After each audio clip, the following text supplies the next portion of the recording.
اللہ تعالیٰ نے قرآن حکیم میں ارشاد فرمایا کہ افحسبتم انما خلقناکم عبثا وانکم الینا لا ترجعون، فرمایا کیا تم یہ گمان کرتے ہو کہ ہم نے تمہیں بیکار پیدا کیا ہے،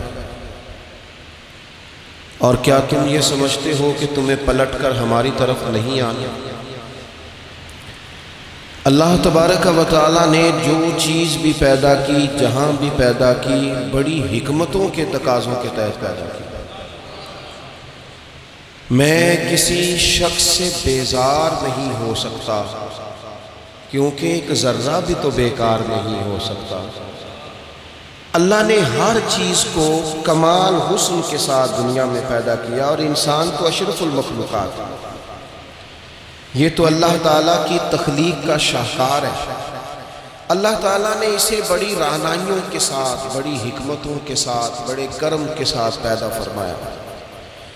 اس کو اللہ تعالیٰ نے سمجھنے کی، بات کرنے کی، اپنا ما فی الضمیر کہہ دینے کی صلاحیت عطا فرمائی۔ مالک نے اسے عقل، شعور دیا، اور جو بڑی طاقتور مخلوق نظر آتی ہیں ان کو اللہ تعالیٰ نے انسان کے قبضے میں لے لیا۔ کتنا بڑا ہاتھی ہوتا ہے لیکن ایک چھوٹا سا بچہ اسے لیے پھرتا ہے۔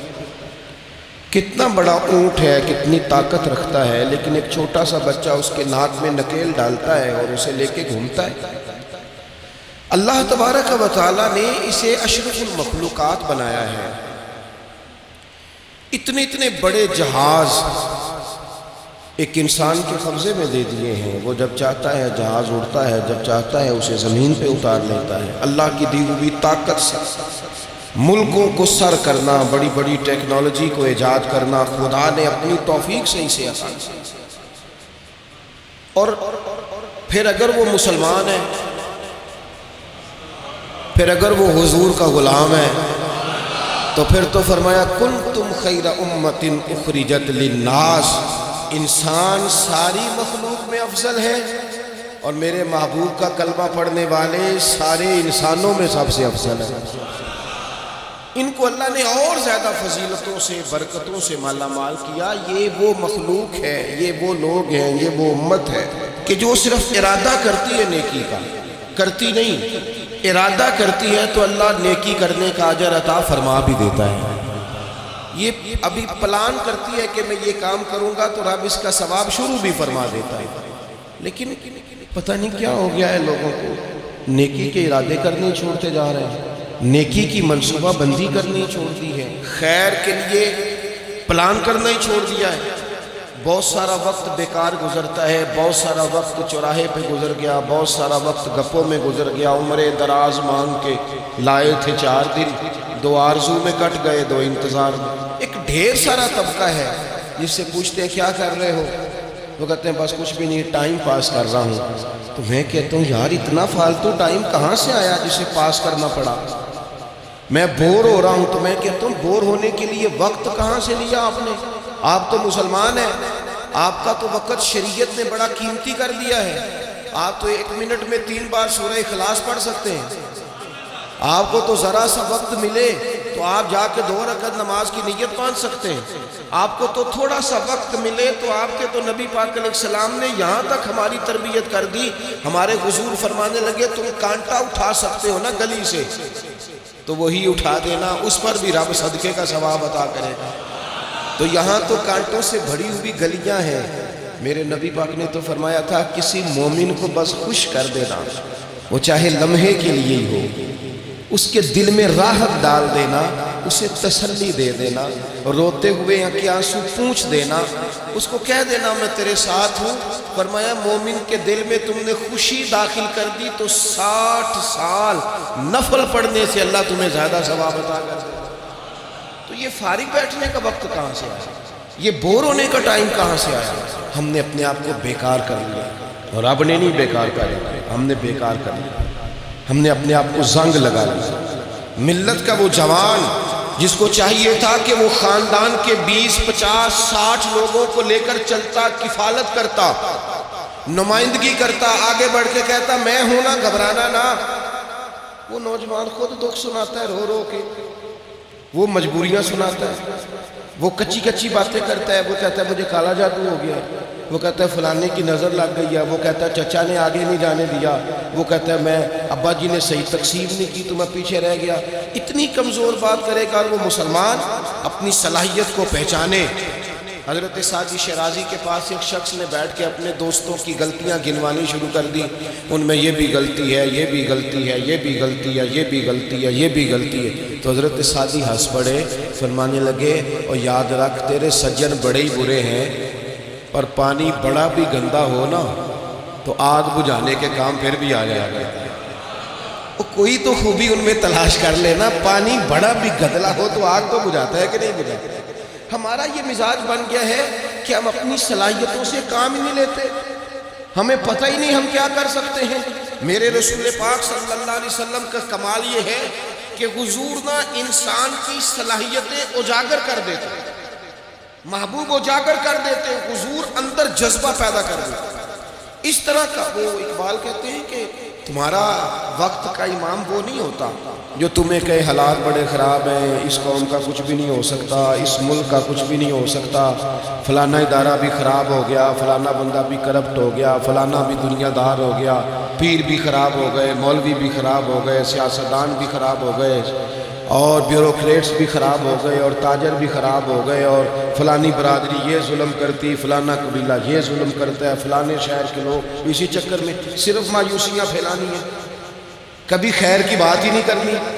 لیکن اقبال کہتے ہیں کہ ہے وہ تیرے زمانے کا امام برحق جو تجھے حاضر و موجود سے بیزار کرے اور موت کی شکل میں دکھلا کے تجھے جلوہ یار زندگی تیرے لیے اور بھی دشوار کرے، وہ تیرے اندر رمق پیدا کرے۔ آج جو حاجی غار سور پہ جاتے ہیں تو یہ لوگ پانی کی بوتل ان کی بغل میں ہوتی ہے، رستے میں 3-4 جگہ بنی ہوئی ہیں، پانی پئیں، چائے پئیں، جوس پئیں، بندوبست ہے، آپ کے کھانے پینے کے لیے آپ چیزیں خرید سکتے ہیں۔ اوپر جائیں تو وہاں بھی سارا کچھ بیٹھنے کا بہترین اہتمام ہے۔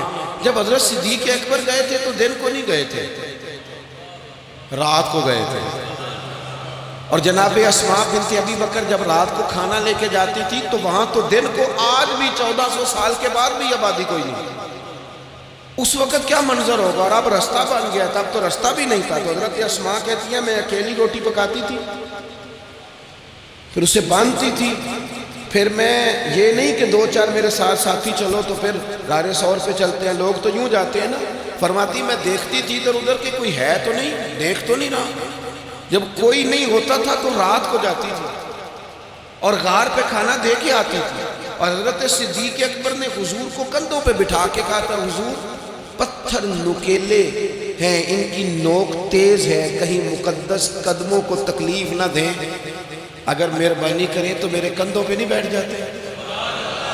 حضور حضرت صدیق اکبر کے کندھوں پہ بیٹھ گئے۔ درویش کہنے لگے پباں پار قدم نہیں جے لاؤندا تے 100 پہاڑ تے چڑھیا جاندا، او پیا جاندا جے یار نبی دا، اے اصلی دلدار نبی دا، او پیا جاندا جے یار نبی دا، اے اصلی دلدار۔ اپنے اندر جذبہ پیدا کرے، ہم کچھ کر سکتے ہیں۔ غریب ساری زندگی دکھ ہی سنائے گا کہ میں غریب ہوں، اس نے محنت کب کرنی ہے، جد و جہد کب کرنی ہے، اس نے آگے کب پڑھنا ہے، وہ کب تک یہ کام کرے گا۔ اپنی زندگی کے اندر شعور پیدا کریں اور اپنی صلاحیت سے کوئی نفع لیں۔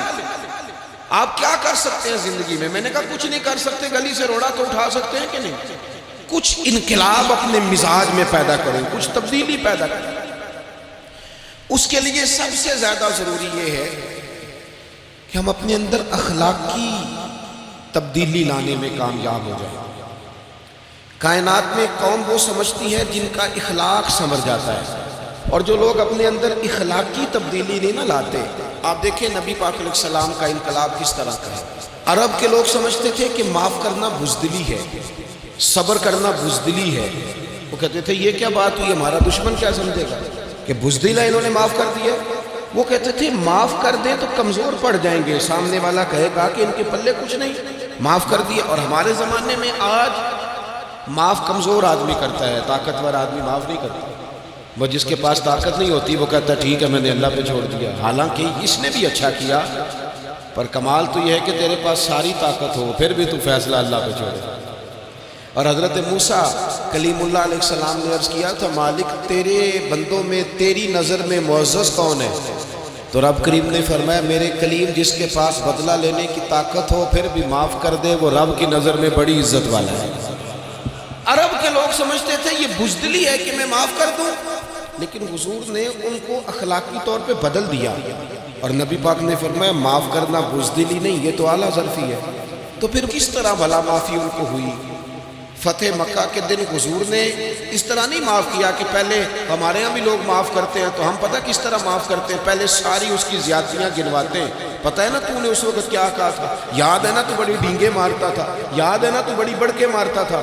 عرب کے لوگ سارے سامنے کھڑے ہیں، پتہ کون کون ہے؟ اکرمہ بن ابو جہل آخری دن تک لڑے، ابو سفیان آخری دن تک لڑے، سارے لوگ سامنے کھڑے، کچھ بھاگ گئے ہیں جان بچا رہے ہیں۔ حضور نے کیا فرمایا؟ فرمایا پتہ تمہارے ساتھ آج سلوک کیا کرنا ہے؟ یا رسول اللہ بتائیے۔ نبی پاک نے فرمایا وہی کرنا ہے جو جناب یوسف نے بھائیوں کے ساتھ کیا، بات ہی کوئی نہیں کرنی، پچھلا قصہ چھیڑنا ہی نہیں، نہ کانٹے بچھانے کی بات کرنی ہے، نہ روڑے مارنے کی کرنی ہے، نہ بدر میں آنے کی کرنی ہے، نہ احد میں پتھر مار کے دانت شہید کرنے کی بات کرنی ہے، نہ خندق کی بات کرنی ہے، نہ خیبر کی کوئی بات۔ جاؤ نہ معاف کیا، بات ہی کوئی نہیں کرنی، معافی دے دی۔ ابو سفیان کہنے لگے حضور مجھے بھی معافی ہے۔ سونیا تیرے کرم پہ قربان جاؤں۔ میرے کریم فرمانے لگے تو قبیلے کا سردار ہے، مکہ شریف کے لوگ تجھے بڑا سمجھتے ہیں، دیکھ حضور معاف بھی کرتے ہیں اور عزت بھی دیتے ہیں۔ فرمایا جا میں نے تجھے معاف کیا، اور جو تیری حویلی میں آ کے پناہ لے لے گا میں اسے بھی معاف کر دوں گا، اسے بھی معافی مل جائے گی جو تیرے گھر آ جائے گا۔ اب تبدیلی آ گئی، وہ جو اندر کفر تھا وہ ٹوٹ گیا، انقلاب آ گیا۔ یہی ابو سفیان جو کل تک مخالفت میں لڑتے تھے پھر یہ حضور کے ساتھ جنگوں میں جاتے، اور اس طرح جاتے کہ حضور گھوڑے پہ بیٹھے اور جناب ابو سفیان نے گھوڑے کی لگام تھامی، ہر میدان میں گئے، ہر جگہ خدمت کی۔ اکرمہ بن ابو جہل کا پتر ہے، کوئی کسر نہیں چھوڑی اس نے، حد کر دی، ہر جگہ لڑا، ہر مقام پہ۔ لیکن فتح مکہ کے موقع پر یہ بھاگ گیا تھا، جان بچا کے چھپ گیا۔ اس کی بیوی آئی، آگے کہنے لگی سونیا میرے چھوٹے چھوٹے بچے ہیں، مجھے پتہ چلا ہے کہ میرے شوہر کے لیے آپ نے ڈیتھ وارنٹ جاری کر دیے ہیں کہ جہاں ملے مار دیا جائے۔ صحابہ نے یہ اعلان کیا ہے، وہ سخت مجرم ہے، اس کے لیے سخت آرڈر جاری کیا گیا ہے۔ تو کریم کیا فرمانے لگے؟ حضور فرمانے لگے تو کیا چاہتی ہے؟ میں کوئی آپ کو قصہ تو نہیں نہ سنا رہا، خدا را مہربانی کرے تھوڑا سا دل بڑا کرے، تھوڑا سا۔ وہ ساس کہتی ہے جی میں کیویں معاف کر دیا جی، تو انہوں پتہ نہیں پیر صاحب میرے اندر زخم کنے نے، مثلا کیا ہے، گولی مار دی ہے کسی نے کسی کو۔ بہو سے کہیں تو کہتی ہے جی میں معاف کر دوں، اس کو معاف کر دوں، آپ کو بتاؤں اس نے تکلیف کتنی دی۔ مہربانی کرو ایک دوسرے کو معاف کرو، اپنے دل میں گنجائش پیدا کرو۔ اس بندے کی بات ہو رہی ہے جو باپ سے لگا ہوا ہے مخالفت کرنے، ابے نے بھی ظلم کیے، اس نے بھی کیے۔ حضور اس کی بیوی سے کہتے ہیں کیا چاہتی ہے؟ کہنے لگی حضور معاف کر دیں اسے۔ تو نبی پاک صلی اللہ علیہ وسلم نے فرمایا ٹھیک ہے، یہاں تو معافی کا دروازہ تو سب سے زیادہ کھلا ہوا ہے، تو کہتی ہے تو چلو ٹھیک ہے معاف کیا، ہو گئی بات۔ اس نے جا کے جہاں چھپا ہوا تھا اسے کہا اکرمہ حضور نے تجھے معاف کر دیا۔ کہنے لگا کوئی کرنے والی بات کر، وہ معاف کرتے ہیں مجھے پتہ ہے، بڑا کرتے ہیں، پر جو میں نے کیا ہے وہ معافی والا نہیں۔ مجھے معافی ہو سکتی ہے، یہ کیسے ہو سکتا ہے، یہ کیسے ہو سکتا ہے، ہو ہی نہیں سکتا۔ اس کی بیوی پھر آئی، کہنے لگی حضور وہ مانتا نہیں، یہ تاریخ صرف میرے رسول کی ہے، یہ سیرت صرف میرے رسول کی، کہ جس کو معاف کیا جا رہا ہے اس کی سمجھ میں بات نہیں آ رہی کہ بھلا مجھے معاف کر دیا ہے۔ حضور کہتے ہیں اچھا تو بتا وہ کیسے مانے گا؟ کہنے لگی حضور اگر کوئی نشانی دے دینا، عرب کے لوگ تلوار دے دیتے تھے، زرہ دے دیتے تھے، پگڑی دے دیتے تھے، چھڑی دے دیتے، یہ دلیل ہوتی تھی کہ فلاں نے نشانی دے دی۔ اگر کوئی مل جائے نا نشانی، محبوبہ اس طرح تو کوئی نہیں کرتا جیسے آپ کرتے ہیں۔ کریم نے اپنے سر سے پگڑی اتاری اور فرمایا میری پگڑی بطور علامت کے نشانی کے لے جا، اسے کہہ دے میں نے معاف کیا۔ اب اکرمہ کو معافی ہو گئی، وہ آ رہے ہیں، یوں اخلاق بدلتے وہ آ رہے ہیں۔ یہاں کوئی بڑا آدمی آئے نا تو پہلے اعلان ہوتا ہے فلاں بن فلاں صاحب آ رہے ہیں، اب ان کو دعوت دیتے ہیں، لیکن وہ اعلان چھوٹا کرتا ہے بڑے کے۔ یہاں انوکھا باب ہے۔ اکرمہ کلمہ پڑھنے آ رہے ہیں، نبی پاک صحابہ سے کیا فرما رہے ہیں؟ فرمایا وہ کلمہ پڑھنے آ رہا ہے، اطاعت قبول کر کے آ رہا ہے، سر تسلیم خم کر کے آ رہا ہے، اس کے سامنے اس کے باپ کے کسی ظلم کا اظہار نہ کرنا۔ اس کے باپ نے بڑے ظلم کیے ہیں، زیادتیاں کی ہیں، ہم تذکرہ یہاں ہوتا ہے، لیکن اس کے سامنے نہ کرنا، اس کا تو ابا ہے نا، اس کا تو باپ ہے نا، کوئی بات نہ کرنا، اسے تکلیف ہوگی۔ کس کے لیے؟ صحابہ رو رہے ہیں، حضور یہ کس کے لیے تیاری کرا رہے ہو؟ وہ آ گئے، قدموں سے لگ گئے، کلمہ پڑھ لیا، کھول کے روئے، حضور میرے لیے بھی معافی ہے؟ تو کریم نے فرمایا ہاں، میں رحمت والے رب کا رحمت والا رسول ہوں، ہے نا معافی۔ اکرمہ مسلمان ہو گئے، پھر تلوار کو صاف کر کے کہنے لگے سونیا پہلے یہ اسلام کی مخالفت میں لڑتی تھی، اب حمایت میں لڑے گی، مجھے بتائیں۔ ایک ایک گلی اکرمہ گئے اسلام کی حمایت میں تلوار لے کے، ایک ایک گلی۔ اور آپ پچھلے جہاد میں بھی گئے تھے، اس جہاد میں نہ جائیں تو کہنے لگے کفارہ نہیں ادا کرنا، پچھلے داغ نہیں صاف کرنے، میں جاؤں گا، گلی گلی جاؤں گا، نگر نگر جاؤں گا، جھنڈا لے کے جاؤں گا، میں بتاؤں گا کہ جب کوئی مدینے والے کے پاس آئے تو رب دل بدل دیا کرتا ہے۔ انقلاب آتے ہیں، عادتیں بدلتی ہیں، طبیعتوں میں تغیر آتا ہے، کون کہتا ہے نہیں آتا؟ میں جاؤں گا۔ ہمس میں حضرت عمر کے زمانے تک اکرمہ لڑے، سالوں میدان میں رہے اسلام کی حمایت میں، اور پھر ہمس کے میدان میں حضرت عمر کے دور میں لڑتے ہوئے شہادت کی موت اللہ نے انہیں عطا فرمائی۔ یہ آپ دیکھیں حضرت خالد بن ولید کون ہے؟ کہنے لگے حضور میں تو بڑی شدت سے اسلام کے خلاف لڑتا تھا، میری غلطیاں بھی معاف ہو جائیں گی؟ تو حضور فرمانے لگے اسلام پچھلے سارے معاف کرا دیا کرتا ہے، نئی زندگی کا آغاز ہو جاتا ہے، نئی زندگی کا آغاز ہوتا ہے۔ حضور نے فرمایا جو رمضان میں عبادت کر لے نا، ایمان کے ساتھ رمضان میں عبادت کر لے، اللہ اس کے پچھلے سارے معاف فرما دیتا ہے۔ اب وہ نئی زندگی کا آغاز کرے۔ جس نے شب قدر پہ رو رو کے توبہ کی ہے، وہ رمضان کے بعد کرپشن چھوڑ دے، جھوٹ چھوڑ دے، بددیانتی چھوڑ دے، دل دکھانا چھوڑ دے۔ جس نے رمضان میں روزے رکھے، تراویح پڑھی ہے، وہ نئی زندگی کا آغاز کرے۔ خدا کی رحمت سے گناہ معاف ہو گئے، اب وہ آگے بڑھے۔ نبی پاک علیہ السلام نے فرمایا جو اللہ کے گھر کا حج کار آیا وہ اس طرح ہے جس طرح آج ماں کے پیٹ سے پیدا ہوا ہے۔ اب نئی زندگی کا آغاز کرے، اب وہ اپنی عادات میں تبدیلی لائے، اب وہ بدل جائے۔ میں کس درد سے یہ بات آپ سے کروں کہ 50 لاکھ مسلمان ہر سال حج کرتا ہے، اگر 25 لاکھ کا کردار بھی ٹھیک ہو جائے تو سال کا 25 لاکھ با کردار مسلمان اگر دنیا کو دیا جائے تو بتائیے امت مسلمہ کا سر کتنا اونچا ہوگا۔ لیکن ہمارا حال وہی ہے کہ آج بھی کیتی جاندے ہو تے لہو بھی پیتی جاندے ہو، کھو کے مال یتیماں دا تے بھیج مسیتی جاندے ہو، پھٹ دلاں دے سیندے نہیں تے ٹوپیاں سیتی جاندے ہو، نفس تے چھری پھیر دے نہیں دمبے کیتی جاندے ہو، فرض بھلائی بیٹھے ہو، نفلاں نیتی جاندے ہو، او دسو تے سی بلے شانو ایک ہی کیتی جاندے ہو۔ بات وہی ہے کہ کعبے گئے، مدینے گئے، کربلا گئے، جیسے گئے تھے گھوم پھر کے ویسے ہی آ گئے۔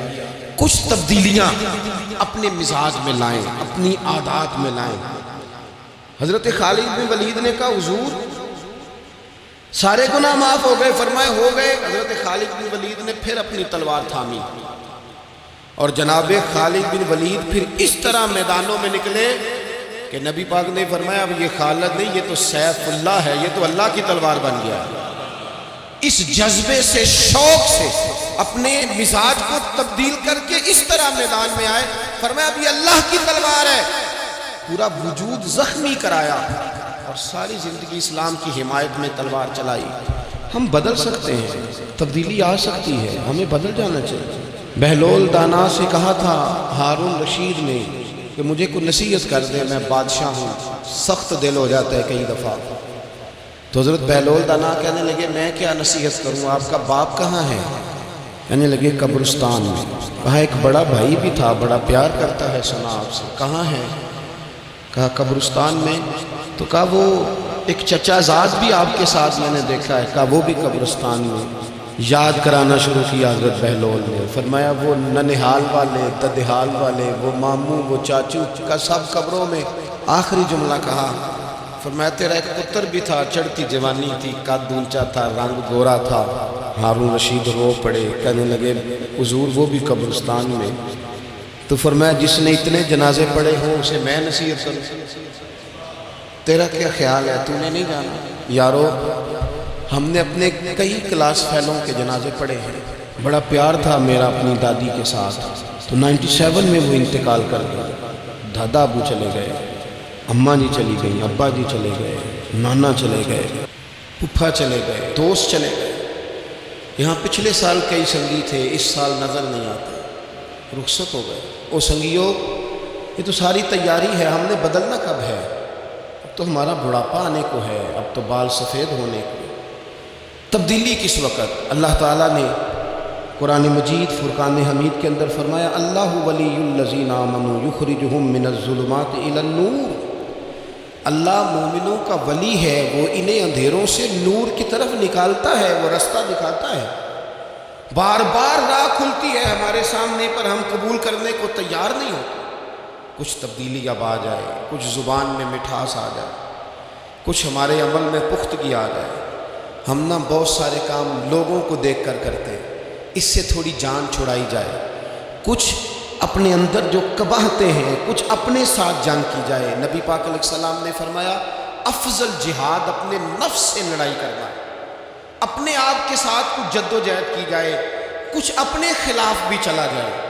ساری زندگی دوسروں سے لڑتے، دوسروں پر اپنی غلطیوں کا بوجھ ڈالتے گزر گئی، کچھ اپنے نفس پر بھی۔ حضرت باجید بستامی سے کسی نے کہا حضور میں نے اللہ تک جانا ہے، رستہ بتا دیں۔ فرمایا 2 قدم کا رستہ ہے، فرمایا 1 قدم اپنے نفس کی خواہش پہ رکھ لے تو دوسرا قدم تیرا رب تک پہنچ جائے گا۔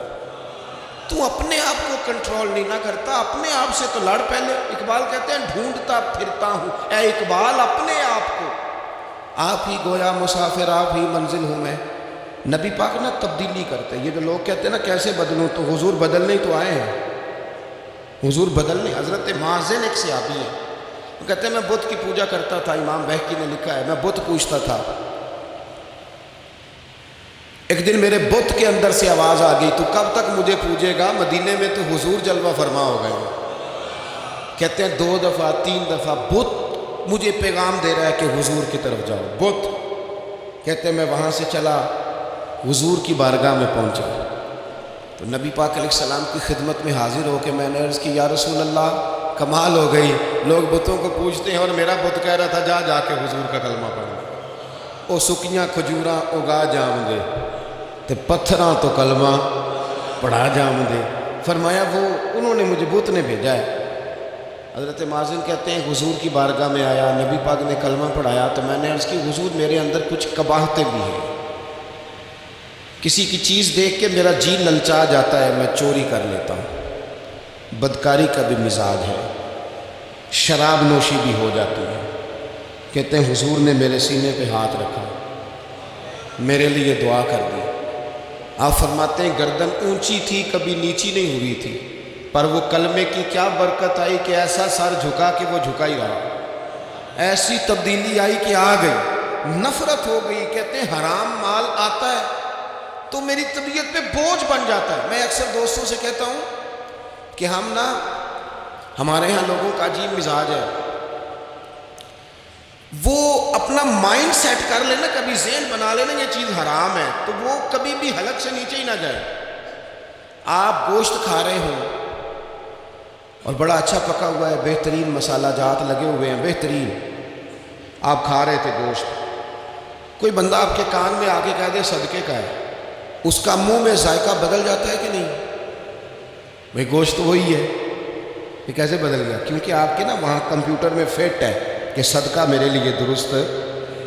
آپ وہ کہتے ہیں یہ تو فارم بن گیا، بھئی یہ کیا بن گیا؟ چلیں اس سے بھی آگے چلتے ہیں۔ آپ کھا رہے تھے گوشت اور بڑا لطف آ رہا تھا تو کسی نے کہہ دیا کہ جو جانور ٹھیک ہی نہیں تھا، بیمار تھا یا حرام تھا، ذبح ہی نہیں کیا تھا، صحیح طور پر ایسے ہی اس کو پکا دیا، مر گیا تھا۔ تو اب تو یہ حال ہوتا ہے کہ الٹیاں شروع ہو جاتی ہیں۔ کیوں؟ اس لیے کہ نفیس طبیعت پر نہ صدقے کا گوشت فٹ ہوتا ہے نہ حرام فٹ ہوتا ہے، کیونکہ طبیعت نفیس ہے نا۔ بس اس بات کو سمجھ لیں، جس طرح حرام بکرا طبیعت پہ فٹ نہیں نہ ہوتا، اس طرح کروڑ حرام بھی طبیعت پہ فٹ نہیں ہونا چاہیے۔ 2 کروڑ بھی حرام آ جائے تو فٹ۔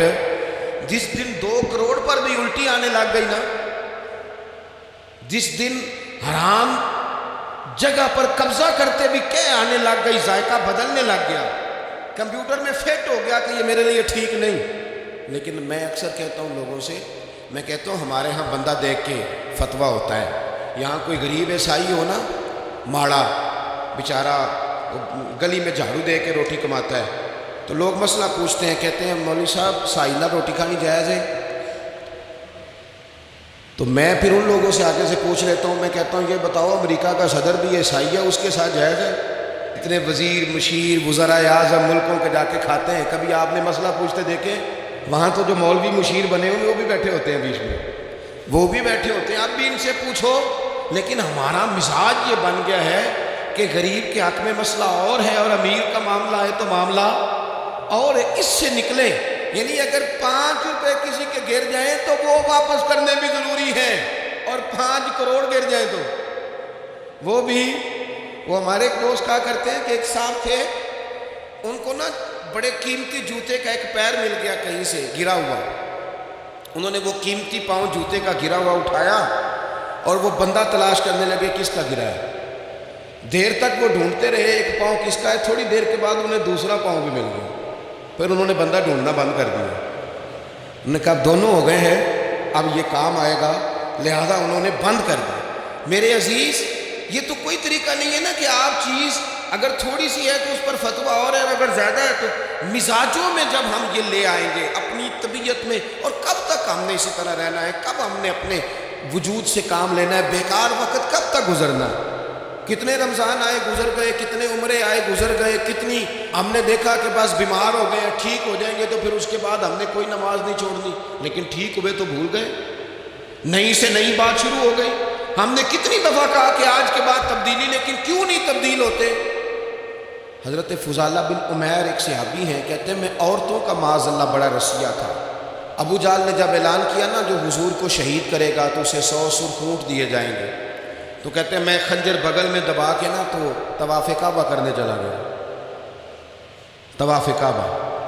کہتے ہیں وہاں جب میں پہنچا تو میں نے دیکھا حضور بھی طواف کر رہے ہیں، تو نبی کریم نے مجھے دیکھتے ہی حضور میرے قریب آئے اور مجھے نہیں بتانا پڑا، حضور فرمانے لگے تیرا نام فضالہ ہے؟ میں نے کہا ہاں۔ تو محبوب فرمانے لگے کیا باتیں کر رہے ہو اپنے آپ سے؟ کہتے میں دل میں سوچ رہا تھا کہ طواف کرتے میرے قریب سے گزریں گے تو خنجر مار دوں گا۔ کیا باتیں کر رہے تھے؟ فضالہ کہتے ہیں میں تو جب آیا تھا تو ایک بی بی سے مل کے آیا تھا، میں نے کہا تھا کہ میں آج بڑی رقم لے کے آؤں گا اور معاذ اللہ تیرے پاس رات گزاروں گا۔ کہتے ہیں میں تو اس سے بات کر کے آیا تھا، تو میں اب حضور سید عالم صلی اللہ علیہ وسلم نے پوچھا تو فضالہ ہے؟ میں نے کہا ہاں۔ کیا باتیں کر رہے تھے اپنے آپ سے؟ میں نے جھوٹ بولا۔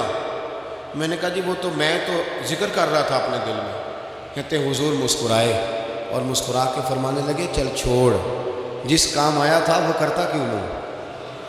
میں جو تیرے سامنے کھڑا ہوں تو کرنا، خیال آیا مسلمان نیک و بد پہچان جاتے ہیں اور آقا آدمی کے دل کی باتیں جان جاتے ہیں، کرنا وہ کام۔ تو فضالہ کہتے ہیں کہ میں کانپ گیا، میرے ہاتھ سے وہ خنجر گر گیا، حضور نے میرے سینے پہ ہاتھ پھیرا، اس طرح پھیرا کہ زندگی میں اتنا سکون کبھی نہیں ملا، اتنی ٹھنڈک کبھی نہیں ملی، اتنا قرار کبھی نہیں آیا، اس قدر زیادہ آزمائش کبھی نہیں آئی۔ میں قرار محسوس کرنے لگا۔ کہتے ہیں حضور فرمانے لگے کیا وہ وقت نہیں آیا کہ تو کلمہ پڑھ جائے؟ کہتے ہیں میں نے فوراً کہا حضور آ گیا ہے وقت، پڑھائیں مجھے کلمہ۔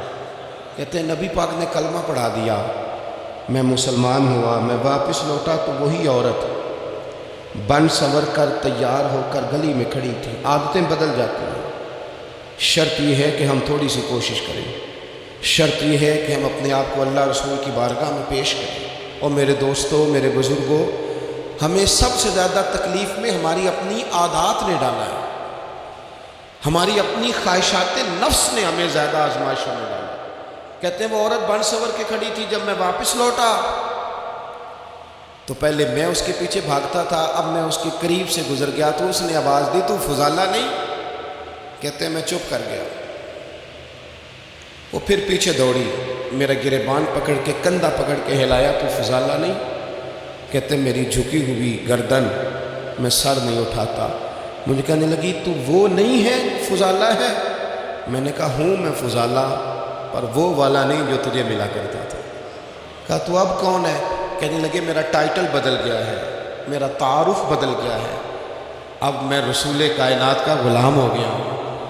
ہم لوگ مجھے مسلمان کہتے ہیں، اب میری نگاہوں میں جچتا نہیں کوئی، جیسے میرے محبوب ہیں ایسا نہیں کوئی۔ کہتے ہیں بدل گئی عادت، میں وہی ہوں پر میرا لہجہ میرا مزاج ہی بدل گیا۔ حضرت جریر ابن عبداللہ کہتے ہیں میں کاروبار کرتا تھا اور مجھے بڑا سلیقہ آتا تھا کاروبار، میں سستی ترین چیز خریدنے کا ملکہ رکھتا تھا، لیکن فرماتے ہیں کہ جب میں حضور کا کلمہ پڑھنے گیا تو نبی پاک نے مجھے فرمایا میرا دین کسی کا بھلا کرنے کا نام ہے، الدین النصیحہ، خیر خی کرنا۔ فرماتے ہیں پھر میں نے نصیحت کو پلے باندھا، ایک آدمی سے گھوڑا خریدا 300 دینار کا، گھوڑے کو پکڑ کے میں نے جب تھوڑا آگے چلایا تو وہ تو بڑا نرم مزاج تھا، اسی پنجابی چاکیدہ ساؤ ہے بڑا، تو میں نے کہا یہ تو گھر میں بھی رکھا جا سکتا ہے، یہ تو 400 کا ہے۔ پھر میں نے اس پر سواری کی تو وہ سواری کے لیے بڑا اچھا تھا، میں نے کہا یار تیرا جانور 600 کا ہے۔ کرتے کرتے جب میں نے اسے 1000 دینار تھمایا، 400 میں سودا ہو گیا تھا، اس نے دے دیا تھا گھوڑا یا اونٹ۔ کہتے ہیں وہ شخص میری طرف دیکھ کے حیران ہو کے کہنے لگا جریر تو پہلے بھی آتا ہے، یہ تجھے کیا ہوا؟ تو حضرت جریر کہتے ہیں میں نے اسے کہا پہلے جریر آتا تھا، اب وہ والا جریر ہے جس نے مدینے والے کا کلمہ پڑھا ہے۔ کنتم خیر امت، ان کا ٹائٹل ہے میرے پاس۔ کیا اسلام صرف نعرے لگانے کا نام ہے؟ کیا اسلام صرف دوسروں کو یہ کہنے کا نام ہے کہ تو نے مجھے کس طرح کہہ دیا کہ میں عاشق رسول نہیں؟ تو زیادہ ہے، تیرے پر زیادہ دین ہے، صرف ڈٹ جانا اور زیادہ باتیں کرنے کا نام دین ہے؟ اپنے اندر ایک ایک کر کے غلطیوں کو چھوڑیں، آج کچھ عہد کریں کہ ہم نے فلاں فلاں گناہ سے جان چھڑانی، اپنے اندر کچھ تبدیلیاں لائیں، اور کسی کو بتانے کی ضرورت نہیں، ہمارا اور ہمارے رب کا معاملہ۔ اکیلے میں بیٹھ کے اللہ کے حضور عہد کریں، اکیلے میں بیٹھ کے۔ آج میں نے آپ سے خدمت میں ایک اپیل کرنی ہے، وہ یہ ہے کہ ہم نے نہ آج عہد کرنا ہے کہ ہم نے جھوٹ نہیں بولنا۔ ایک دفعہ ہم نے بچے سے کہا تھا، مجبور تھے، شاید بڑے مجبور ہوں گے ہم، کسی صاحب نے نا بڑی مجبوری میں ایک دن اپنے بچے سے کہہ دیا، وہ باہر آیا تھا بندہ پیسے لینے، اس کا قرض دینا تھا، تنگ دستی تھی، مجبوری تھی، تو اس نے کہا بیٹا ادھر آ، اسے جا کے کہا ابو گھر نہیں۔ آپ نے ایک دفعہ کہا، پھر آپ ساری زندگی روئیں گے کہ پتر میرے ساتھ تو سچ بولا کرنا، لیکن وہ نہیں بولے گا۔ یہ جھوٹ اتنی بڑی مصیبت ہے۔ عورت اپنے شوہر سے کہتی ہے پیسے تھوڑے دے دیا کر، جوڑے ایک میں گزارا کر لوں گی، میرے ساتھ سچ تو بول، وہ سچ تو بول، تو اگر لاہور جاتا ہے تو مجھے لاہور کا ہی بتا کے جا، میرا رشتہ پیسوں سے نہیں اعتماد سے جڑا۔ ماں کہتی ہے ماں بیٹے سے، پتر سچی بات تھوڑی کر لیا کر، سچی کیا کر، سچ ختم ہو گیا۔ اب لوگوں نے جھوٹ کا نام بدل دیا ہے، کہتے ہیں میں نے بہانہ کر دیا تھا، او بھئی آپ نے جھوٹ بولا تھا، صاف صاف کہیں، نام بدل دیا۔ جھوٹ کھا گیا میرے ملک کو، جھوٹ کھا گیا اس ملت کو، جھوٹ نے اس امت کو قریب سے آ کے تھام لیا۔ بڑی آزمائش میں ہے ہم، مطلب ہر شخص ہی الا ماشاءاللہ، ہر شخص ہی۔ آپ کسی شخص سے کوئی معاہدہ کرتے ہیں، کوئی چیز بنانے کی بات کرتے ہیں، خریدنے کی بات کرتے ہیں، وہ جو کہتا ہے اس پر پورا کیوں نہیں اترتا؟ وہ غلط بات کیوں کرتا ہے؟ میرے نبی پاک علیہ السلام سے پوچھا گیا مومن بزدل ہوتا ہے؟ حضور نے فرمایا ہو جاتا ہے کبھی، یہ غلطی آ جاتی ہے۔ حضور مومن کنجوس ہوتا ہے؟ فرمایا کبھی ہو جاتا ہے۔ یا رسول اللہ مومن جھوٹا بھی ہوتا ہے؟ تو میرے رسول فرمانے لگے نہیں، میرا کلمہ پڑھنے والا ساری غلطیاں کر سکتا ہے، میرا مومن جھوٹ نہیں بولا کرتا۔ مومن جھوٹ، ابو سفیان کو کیسر روم نے، ہرقل نے اپنے دربار میں کھڑا کر کے کہا ابو سفیان ابھی کلمہ نہیں پڑھتے تھے، تمہارا کوئی رشتہ ہے نبی پاک سے جنہوں نے مجھے بھی خط لکھا ہے کہ مسلمان ہو جاؤ؟ کہنے لگے ہاں میں چچا ہوں رشتے میں۔ کہا وہ کیسے ہیں پیغمبر؟ تو ابو سفیان کہتے ہیں چونکہ میں مخالف تھا، میں نے وہ ساری باتیں کی جو ہم ان کے خلاف کرتے تھے، اس نے آخری بات پوچھی. اس نے کہا ابو سفیان یہ بتا کہ وہ جنہوں نے اعلان نبوت کیا ہے کیا کبھی انہوں نے جھوٹ بھی بولا ہے؟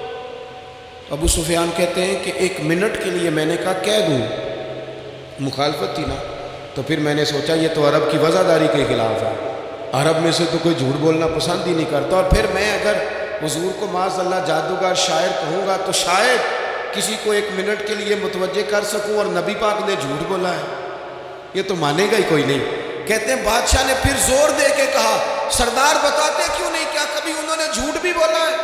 ابو سفیان کہتے ہیں میرے ہاتھ میں چھڑی تھی، میں نے زور سے زمین پہ ماری، میں نے کہا وہ میرے رشتے میں بھتیجے ہیں، میری سخت مخالفت ہے، میں ان کے خلاف میدانوں میں نکلتا ہوں، جنگیں لڑتا ہوں، کبھی وہ غالب آتے کبھی ہم آتے ہیں، لیکن میرے سامنے وہ پیدا ہوئے، میں نے ماں کی گود میں بھی دیکھا، دادا کے کندھوں پہ بھی دیکھا، چچا کے گھر میں بھی دیکھا، سیدہ خدیجہ الکبریٰ کا دولہا بنے بھی دیکھا، ان کی 4 بیٹیاں ان کی گود میں کھیلتے دیکھی، اعلان نبوت کرتے دیکھا، لوگوں کو مخالفت کرتے دیکھا، میرے سامنے ان کے مقدس بال سفید ہوئے، میرا اختلاف اپنی جگہ، پر بادشاہ میں قسم اٹھا کے کہہ سکتا ہوں اس محبوب کی زبان سے جب بھی نکلا ہے حق اور سچ نکلا ہے. اسیر دشمن کی چاہ میں بھی، وہ مخالفوں کی نگاہ میں بھی امی ہے، صادق ہے، معتبر ہے، میرا پیغمبر عظیم تر ہے، میرا پیغمبر عظیم تر ہے، میرا پیغمبر عظیم تر ہے. جھوٹ نہیں کبھی حضور نے بولا. کہتے میں نے جواب دیا تو سناٹا چھا گیا سارے دربار میں، کتنے اس نے سوال پوچھے، گھنٹوں بعد ہو سناٹا چھا گیا. اور پھر بادشاہ نے اپنا پرنا اٹھایا، چادر اٹھائی، کندھے پہ رکھی اور جانے لگا. تو میں نے پیچھے سے پلٹ کے کہا بادشاہ اتنے تو نے سوال کیے، اتنے میں نے جواب دیے، رزلٹ کا بھی تو اعلان کرنا، نتیجہ بھی تو دینا، کیا نکلا؟ تو کہتے ہیں وہ جا رہا تھا، وہیں کھڑے کھڑے اس نے چہرہ میری طرف پھیرا اور کہنے لگا سردار نتیجہ تو نکل آیا ہے، رزلٹ تو نکل آیا. جس بندے نے کبھی بندوں سے جھوٹ نہیں بولا وہ یہ جھوٹ کیوں بولے گا کہ میں اللہ کا رسول بن کے آیا؟ نتیجہ تو نکل آیا، بات تو کلیئر ہو گئی، اب آگے کیا جانا ہے؟ ایک سردار تھے کسی قبیلے کے، وہ حضور کی بارگاہ میں کلمہ پڑھنے آئے. امام راضی نے لکھا ہے، کہتے میرے اندر 4 غلطیاں تھیں، میں شراب بھی پیتا تھا، چوری بھی کرتا تھا، بدکاری بھی کرتا تھا معاذ اللہ، اور جھوٹ بھی بولتا تھا. حضور کی بارگاہ میں آئے، عرض کی یا رسول اللہ بچپن سے لے کر یہ بیماریاں لگ گئیں، بڑی کوشش کی، ابا نے بڑا مارا، لوگوں نے بڑا کہا، چھوٹی نہیں، اور میں چھوڑ سکتا بھی نہیں. ان کا خیال تھا نا جس طرح ہمارا خیال ہوتا ہے فلانی چیز نہیں چھوڑ سکتے، میں چھوڑ سکتا بھی نہیں. حضور ایک چھوڑ سکتا ہوں، ایک چھوڑوا لیں آپ اور کلمہ پڑھا دیں. حضور نے فرمایا بالکل ٹھیک ہے تو ایک چھوڑ دے. یا رسول اللہ کون سی؟ فرمایا جھوٹ نہیں بولنا.